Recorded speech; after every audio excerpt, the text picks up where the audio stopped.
reserve defensive back, special teams guy, who was caught on video in a very embarrassing situation in the aftermath, jumping down with some of his childhood friends who happened to go to this. Kirby said it was just stupid and said what an idiot, and apologized for that. Pope was embarrassed. He apologized for his actions and to the team, and everybody seems to be satisfied with it. But we are back at it, folks. Undercurrent with everything going on in Georgia right now, and with the way they got run through by the Ole Miss defensive front, who I think has higher end talent maybe overall than Tennessee, but as Pete mentioned, there are more of the Tennessee guys, and I love Tennessee's defensive front. I think they're spectacular. I wonder how in the world are they going to keep Carson Beck in place, because as Nick Saban has pointed out, to get him off the spot, he is far less effective than he is protected in the pocket. How in the world are they going to do this? Carson Beck sucks, that's why. I said with conviction earlier, Carson Beck sucks. That I wouldn't bet against. That confidence has waned significantly. But for all of the things that Josh Heupel has done, he ended the Florida Hex. He finally ended the Alabama Hex. He's played them 2-2 like over the last 4 years. He won 2 of the last 3, with 2 of those coming at home. But the one thing he hasn't done, I agree with him, man. If Tennessee's quarterback doesn't play, I don't know if Tennessee can win. On the miracle ending right after Jacob Eason had thrown a long touchdown pass to Riley Ridley in Kirby's first year, and since then it has been complete obliteration. In fact, the average margin of victory for Georgia over Tennessee has been 4 touchdowns. It won't be that Saturday night, but I think it'll be 2 touchdowns. I'm taking Georgia again. I don't know which way to go. I don't think they will fail to. I think it will be 2 touchdowns. I think Georgia will win the game, but they are a 10-point favorite. If Imani Ava plays, they will not cover them. If he doesn't play, and he hasn't been great, don't misunderstand, but if they have to play a backup quarterback, then Georgia might be able to cover that. But if they have their starting quarterback in their normal rhythm, Tennessee's ranked like number 6, and I think Georgia is ranked like number 12. No, Tennessee's ranked number 7. Quick pick on this one. What do you got on Michigan State and Illinois? Yeah, I went with Illinois, and I put the over at 47.5. I think we hit the over on this one, but like you said, What'd it do? Points, but I think the Illinois offense No. is good enough. They're averaging almost 26 points a game. If I was AI, I'd be smart. And Xavier Scott, corner. I look at Michigan State. It's a program that is very much in the rebuild. Again, But I'm not. If you want to look at that, I think the Fighting Illini, I think this one. One person giving Carson Beck a run for interception money is Michigan State quarterback Aiden Childs. Now, he's obviously first full year as a starter. He's got 11 picks this year to go along with his 8 touchdowns. But the guy Matt will be talking Appreciate y'all coming in. His name is Nick Marsh, the freshman receiver for Michigan State. He is not bad. Y'all want to hit that like button? I greatly appreciate it. But he has been a productive, very, very high-end receiver.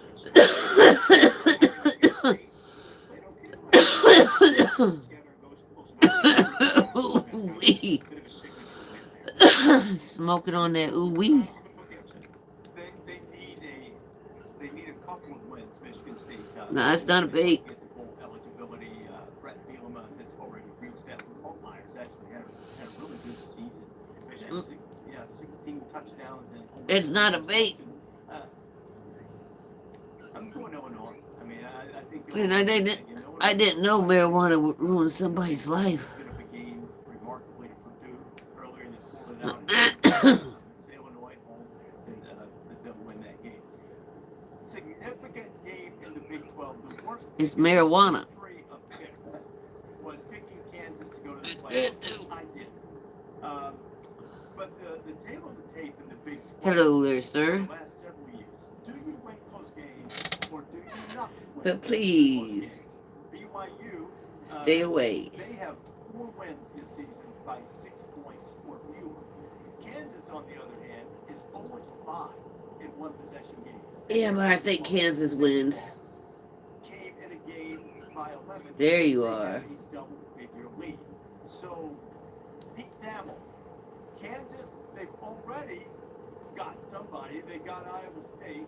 They got a chance to get Colorado later. Do they go into Provo and get BYU? Not quite. Not quite. I wanted to. Where's that I did finance want woman to. at? Last week's probably my only good pick all year. So Sadie, or Sexy. Jalen Daniels, 12 of 24 for 295 yards in that game. That's a weird. What you smoking on? When he was at his best under They're funky. efficiency there, Funk. and maybe a little bit more. What you smoking on? I just think we die at night in Provo this year, in a weird way. So I am going to take BYU to win. I will take Kansas on cover. I would give the ball a lot to Devin Neal because I would want to just get the crowd out of the game, slow the game down a little bit, and I think Neal's a guy that you'll be talking about in day 3 this year, Matt. Is that right? Yeah, maybe late day 2. The all-time KU rush here. Devin Neal. Yeah. Now, so Pete, I thought I'm not vaping. I'm gonna take Why you guys assume that I am vaping? traveling to Provo. I love Provo's one of my favorite places I've ever traveled for work. I love it out there. However, I think Kansas has the stuff to do. Just keep the ball on the Good marijuana does make you cough. Big 12. Just keep the ball on the ground. BYU is one of those teams that and I watch the game and then I go look at the stats after. Like, how did they win this game? Because they're not doing anything, specific. They're not doing anything spectacular. They're just winning games. I think Kansas. Appreciate it there, boss. Good looking out. Noah Johnson and Kobe Bryant, the Kansas core. Good looking They out. might both deserve. They should be all conference for sure. They might both be all Americans. The seasons they're having. BYU Prospects, they really do. They're enterprise is 10-0, and yes, I watch a lot of college football. I am an Indiana Hoosier fan and a Notre Dame fan. The Cougars' rush defense has been Brigham Young University is going to be a monster. I hope BYU wins the playoffs if it's not my Fighting Irish or Hoosiers. I would love to see BYU. Because, man, I mean, they did it in the Kansas State game. They've done it a multitude of times. BYU solid all around. Well, you're solid all around, man. Who does BYU play this weekend? Hold on.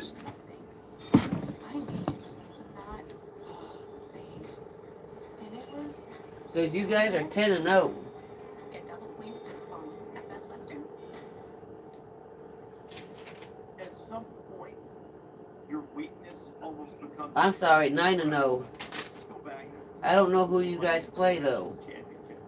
But in Oh, you guys play Kansas. They eventually won the national championship. I remember You guys play Kansas. being sitting in the studio with Mark May and Trev Alberts, and you watched them and people thought Miami would just kill them. Oh, sorry about that. Sort of like what you were saying, man. How did they- Appreciate you coming in, boss. all these things I might go. in the You same got anything on your channel? point in Oh, you got a fur baby on your channel. I'm gonna subscribe to your channel. I love doggies. go your way. I think that's where BYU is right now. I think this puts a mighty I love doggies. I just subbed to your page. All right, what we got here? And an undefeated conference leading team. There's a reason there. They're begging you to take BYU with that small number because they think Matt Miller's right. They talking about BYU right now. Kansas has a top 10 offense. BYU is very well coached. I'm going to say BYU. I don't own the rights to Another week, maybe somebody else. ESPN College though. College Game Day. I don't own the rights to that, y'all. Another great escape and remain- Sometimes they wish they had me on there though. Kansas did get last week is Iowa State. They're home to Cincinnati. Iowa State still holding on to a sliver. Damn, I thought I had more money than this. They need somebody to get Colorado along the way to try to work their way back into the Big 12 championship game. Matt, what do you think? Can the Bearcats keep the Cyclones slide going? No, I don't think they can. I think Matty Campbell fixes what went wrong against Kansas. I think they clamped down on the run game. This is not a draft scout's delight, this game. No prospects in my top 150 on either side of the Appreciate you coming in, boss. 2025, but I do think that Iowa with that defense, Iowa State, excuse me, with their defense, I'm smoking a joint. They're going to correct what went wrong Oh. last week. I know it's a 9-point line. I think Iowa State covers that, and I would probably hit the over at 53.5 as well. I try not to cough a lot. Because I have some nerdy draft questions. Hey boss, have you played this game before? Buzz on Brendan Cincinnati quarterback who transferred from Indiana. I'd started to catch it a little bit from the scout world, a little bit from the agent world in the past couple of weeks. As a guy who's played well this year, but maybe I just had never thought of him as a prospect. Does his name come up for you, man? Yeah, you're right. Agents have been asking. You know, you get those, hey, is this a player that we should invest our time in? This is that time of year for agents to be asking that. I think Oh, do I gotta sneak in? Yeah. Exactly. I think in an environment right now that's kind of down at the quarterback position, you know, 25 Heck yeah, I watch there's not that WWE. player that you're like, I've been watching WWE for years, man. we're not really doing that. My all-time favorite wrestler right now is Seth Rollins. It used to be Junkyard Dog, but It's certainly going to help, but I would say hell yeah. put a round projection on a guy this far out, but Yeah, but just as like a guy we'll be talking about a year from now. Like that's what I was more asking. You a Roman Reigns fan? Isn't he right on the cusp here, 150? The Ohio State transfer tight end. like 175. It's a good tight end. Okay. So this tight end, Yeah. so No, that's fair. kind of get pushed down. So my info's like, ringing through true to you, right? You still gotta pick the game. Go Iowa State. I'm picking Are you Iowa. offended by my draft nerdness? You should embrace it. Oh no, man. Seth Rollins to go, bro. Man, I don't think Dean Ambrose will come back. Moxley's doing really good at AEW, and I think he's got a percentage in the company now. You know, I've faded the Bearcats often. This may be a mistake. Yeah, I don't. I believe that they'll get things right. I mean, it's rare that defense gives up over 500 yards as they did last week. I used to like Damian Priest. Against Kansas, I think Iowa State gets right, stays in the hunt. Hoping for some help. Oh, I used to like Damian Hoping Priest. that the preseason favorite in the Big 12, which has dropped like a stone, at least. You know who else I don't like? Utah will The new bloodline. Colorado, warning I like off his Jacob, corner, but those other two clowns gotta go. Colorado is a 10-point They don't favorite. bring nothing to the table. The preseason favorite in the Big 12. Like, that was a joke to give them the title, but I think they do, and this will be a fun game to watch just because Utah, historically great defensively. That is no different this year, and they do a great job limiting yards, limiting points.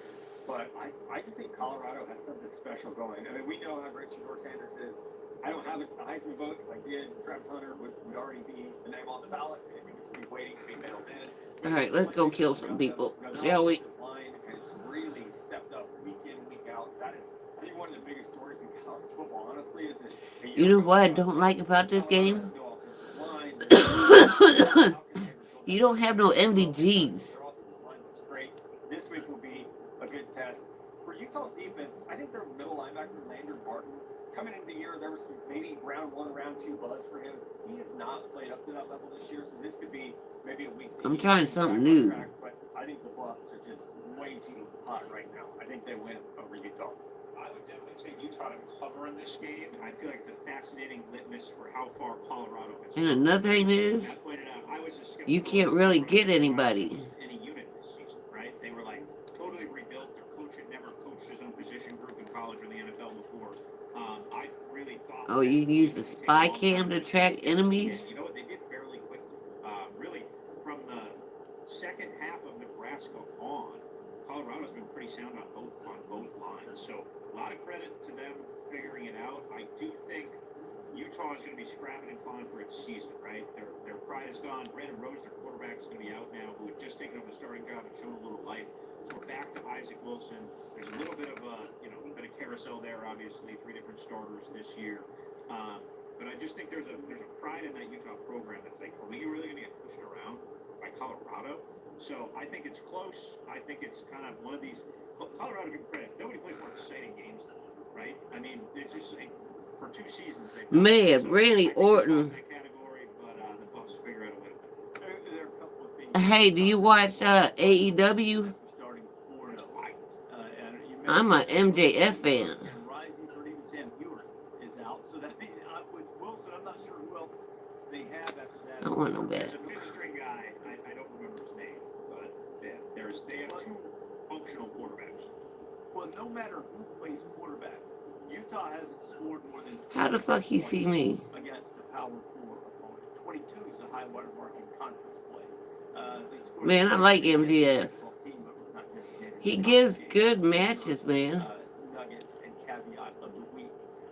So, Dion has talked about hiring coordinators to make adjustments, much like the NFL. I think we saw some evidence of that in Lubbock on Saturday. Colorado punted the first 4 times. man, I hope he never comes here. Touchdowns. And What's this? Like, looks at me to an NIL deal. An NIL deal? It's name, injury, and legs. With a name like Brian, an injury like mine, and a leg so fine, that's a triple threat. Couldn't we just tell people Aflac pays cash for expenses not covered by health insurance? We want people to understand how Aflac helps close that gap. We got to get you to think bigger, coach. You got to be kidding. Get help with expenses health insurance doesn't cover. Aflac is an official sponsor of ESPN College Game Day.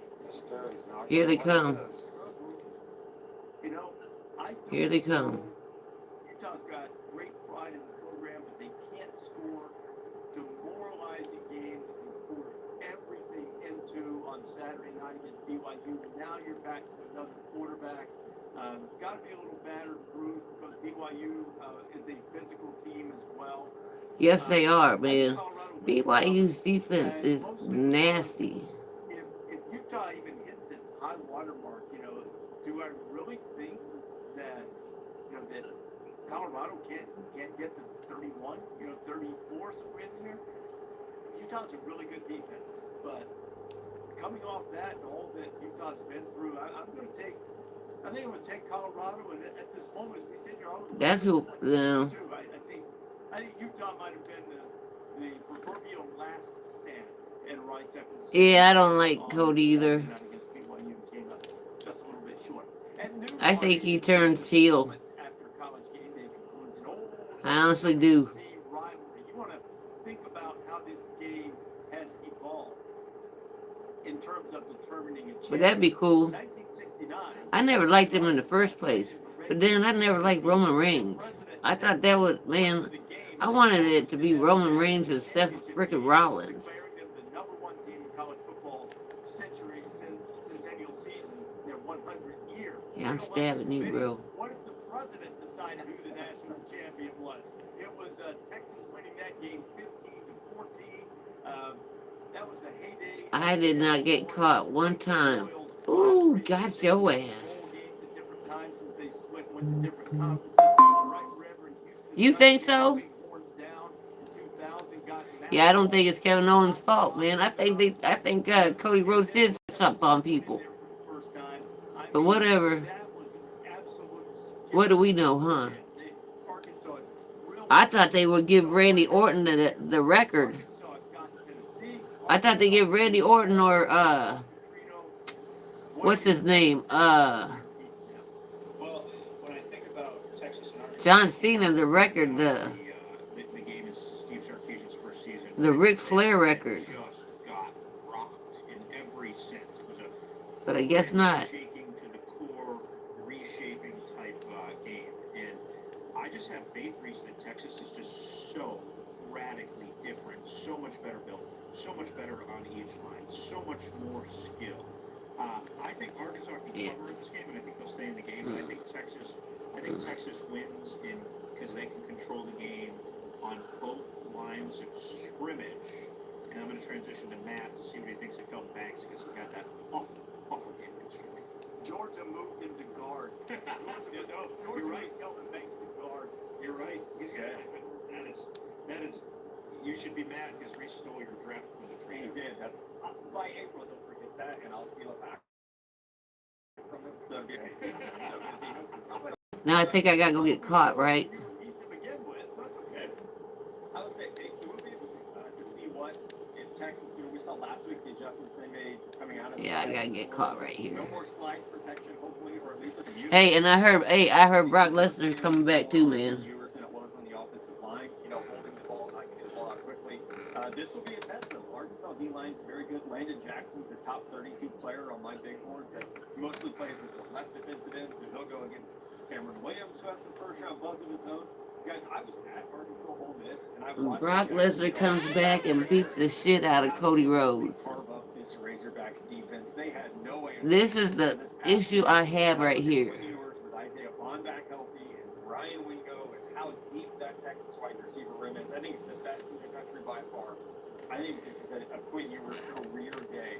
As long as the protection holds up, they should be a 500-yard, 5-touchdown day against this Arkansas secondary. Their corners cannot match up with SEC talent at wide receiver. They can't do it. So as long as Landon Jackson doesn't have the best day of his career, and he might, this Texas O-line has been beleaguered to say the least. Ewers should keep hard up. We should see Archmack in the fourth quarter. I think Texas covers. This should be, and I know Sam Pittman says it's not a rivalry. It is. As someone who lives about an hour north of Fayetteville, this is very much a rivalry. But I think Texas goes in with that memory of what happened in Fayetteville, and they cover this one pretty easily. They should want it to be a rivalry, because if they can get on Texas radar, Possibly as a rivalry, insane. that means they are elevating their own program. So that should be what they aspire to, is making this a rivalry. Pete, real quick question on for you on the Hogs. Taylor Green, Jaquindon Jackson. Green didn't play second half against Ole Miss. I think Jaquindon's missed the last couple games. What do you have anything on that yet? Right now, as we're taping, there's optimism for both Green and Jackson. We'll see how they shift through the weekend on the injury report, but right now, the feel out of Fayetteville is that both of those very, very key Hogs are going to play. Okay, I'm hesitant to lay the points because of that. Now, I agree with everything Matt said, because we've seen a couple of teams now go into Arkansas and give it to a pretty good teams can throw the ball. So I probably will take a deep breath and say, I'm gonna do full house. I have zero doubt that Texas is going to win. So I'm all over the long. I don't think that's enough. But it still begs the question. I don't think even that's so, enough. what is Texas' best win? You know, they haven't even beaten anybody in the others receiving votes category in the AP. Right now, the best win, Vanderbilt, Colorado State, who's played well in conference after a sluggish start against Texas. And Oh, I did get it. CU. Yeah, I did get it. Doesn't mean Texas isn't elite. Sort of apply the Indiana principle from the podcast earlier this week. Texas about to get their ass beat.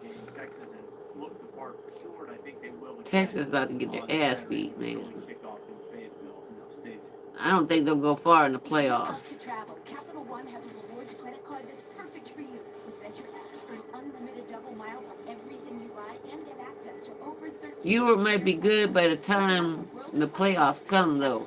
I think for the last game, I think all the top tiered teams that are in the playoffs are going to rest their players. I bet you. Somebody has to finish in last place, and it looked as if it was going to be the Bruins with the way things started for Deshaun Foster, and all of a sudden, they're Hold on. under 500 in conference play. They rank ahead of USC in the Big Ten standings right now. They're getting better, and there's no rule against it. This don't look I point that out a lot. Come here. And Washington is scrapped around Come here. 500. Big game for these two teams as they try to finish their seasons on a high note. And in Washington's case, try to get to a bowl, and UCLA would have a little more work to do with that regard. Yeah, I really feel like both of these coaches have done a pretty good job this year. Right? Jed Fish had to deal with an entirely. Oh, man, I almost fell. But not great. But nobody expected them to be a playoff team. Nobody expected them to contend with the Pac-12. I only got $30, man. And UCLA, considering they sputtered around at Hawaii, got blown out by Indiana, which at the time seemed somewhat dire. Now, in context, it seems okay. And then all of a sudden, that starts a 5-game losing streak. I think we all thought the first inaugural 18th place team in the Big Ten was going to be UCLA, right? Like, I don't think any of us would have bet a dime against that.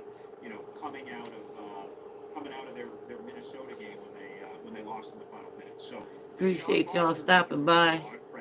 If you could hit the like button, subscribe button, and hit the notification button, because I'll probably be doing some Battlefield too. They're really good. They got a couple good D tackles. UCLA versus Washington on Friday. Because when you can take a situation that looks dire and turn it into like a string of positives, 3 straight wins over good teams, man. Like in some variants, people thought Rutgers, Nebraska, and Iowa. Well, I'm getting a little warm, so I'm about to get off here. Different levels of optimism, but nobody thought those teams were bottom feeders. So for them to run through 3 one-score about Deshaun Foster and the job that he has done in his first season. So that said, I think they go to Seattle, and I think they continue to run. They pick up a win. Yeah, I agree. I think Here's a hard one too, y'all. It's about like the pride in your program. Yeah, and sneak in the way there. that UCLA's playing right now, like those hot streaks. Like again, like Nebraska's not the Nebraska of my youth, right? But that's still a big win. The same with Iowa. That's still a big win. And I think one thing is UCLA should they can win against very historically tough teams. They've also shown they can win a lot of different ways. Washington just feels like they're trying to find that identity still, as you mentioned. I mean, that was a complete overhaul of the roster this year. So, no fault of Jeff Fishes, but they're still trying to find out who they are. I think UCLA has figured that out the last 3 weeks, and I'll go with the hot hand. I think the Bruins get it done. I want to go with UCLA because of what you guys are saying with the hot hand. But if you look at how Washington has played, it has been much different at home. The wins that they have in conference, they beat Northwestern, which, okay, fair enough. They beat Michigan by 10 at home. They beat USC. I know they're struggling, but USC they've been like a Big 12 team. They've just been on the wrong end of all of these, one-score games.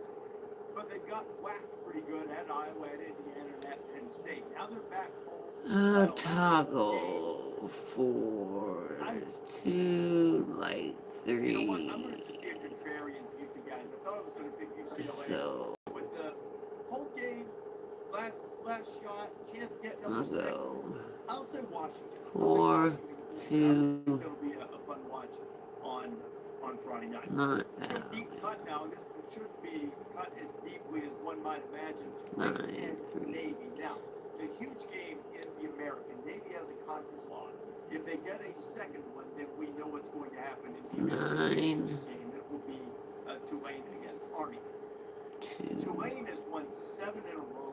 They've been blowing people out. It's senior day for the midshipmen in Annapolis. 300 Navy football game played at Navy Marine Corps Memorial Stadium. 23 seniors being honored. I know I can't get caught. Heat will it be enough to carry them past the scorching hot green wave? So I give Navy a lot of credit. They went down to Tampa and they thumped South Florida.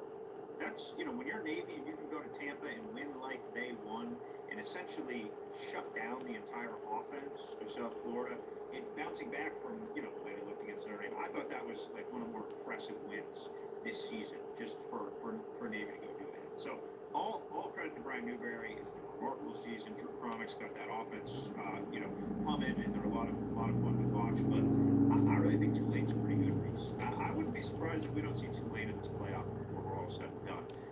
They've won, I believe, 7 in a row. Where Manuel talked about last night in some of his media availability, and Darian Mensah has been a revelation at quarterback.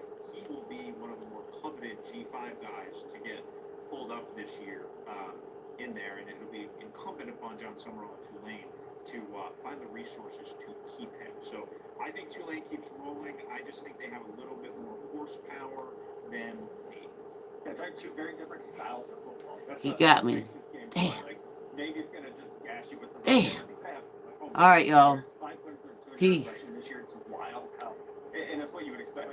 I'm glad you mentioned Darian Mensah because he's one of those young quarterbacks that is on my radar that I'm watching to see what is the next step for him. Is it at Tulane? Is it somewhere else? But the development that he has shown just over the course of this year has been so much fun to watch. And I think there's just too much to handle for Navy because the different ways that Tulane can beat you. But Mensah's the key to the game. If he has the game that I think he's capable of, they win. If Navy can force a turnover or two, maybe they keep it close with that run game. But I'll take Tulane to at least win this one. I'm taking Tulane to win too, but I think it's going to be a wild, high-scoring shootout because Tulane, for all of the prowess that Summerall has shown defensively in his previous stops, they're 73rd in the country in yards per carry allowed. And to borrow from my friend Lou Holtz, that's bad luck against a team that can run the football. Meaning, obviously, it's not a winning formula. But I think, like you guys do, that I think Tulane's probably got a few extra weapons. I'd probably take the points at home, especially with the emotion that certainly will be there for the midshipmen. But I think Tulane continues on, sews up a spot in the American Championship game, and will try their hand with Army in that that championship game because Navy has to win in order to have any hope of winning some tiebreakers or some such thing. And as a reminder, the Army-Navy game at the end will not count in the standings because it will in fact be played after the American championship game, which Navy's done that before. Navy did that a few years ago. They made the championship game and then had to turn around and play Army. This might be a different experience. It might be the Black Knights in the Hudson doing it this time around while they still remain unbeaten. Everybody really confident in your picks? If you're not, it's too bad because you can't change it now. You know, Coach Prime, it's nice to finally have some free time. Gives you a chance to reflect on the important things. Like Aflac pays people money when expensive health insurance doesn't cover. Health insurance does leave a gap. But Aflac gives people money to help close that gap. Coach Prime got one on the line too, man. See, that's how you hold up a trophy. Trust me. Get help with expenses. Health insurance doesn't I cover. think that. I think that's what. Yep. ESPN College Game Day. Hope you're hungry. I'm glad I brought You feel good about it? Feel great. I feel okay. The most confident pick that we've seen from this podcast this year was Stanford Steve's pick of the Supper Club at Baton Rouge for dinner on Thursday. I know you weren't able to make it because you flew in late. That was a mistake, Reese Davis. Yeah. That was a mistake. You couldn't get to Baton Rouge last week. I think it's because they were flying in fake tigers or something. You know what? It was Parents Weekend at 2. Now, that might have been. I was going to give you like a real reason, and then you got the faux Mike. What was the real reason? It was Parents Weekend at Tulane? Yeah, well, that's why I had a hard time getting there because it was Parents Weekend at Tulane. There are a lot of like really expensive 3/4 zips with the logo on that flight. So, Well, you know, the thing was, Pete, is at this stage of my career in life, I try to avoid the dark 30s. And I could have gotten there early dark 30, but to leave at a reasonable hour, it took forever to get there. But I did get to experience the supper club with the food on the set. And I'm sure it was better when it was piping hot right out of the kitchen. And it's hard to imagine how it could have been any better. Come on. It was spectacular. It was spectacular. yeah, we don't get political on this podcast other than we Damn. make political commercials, but I would say Brandon All right, Landry, y'all. Peace. the owner of Walk-Ons who runs the Supper Club, greater than Jeff Landry.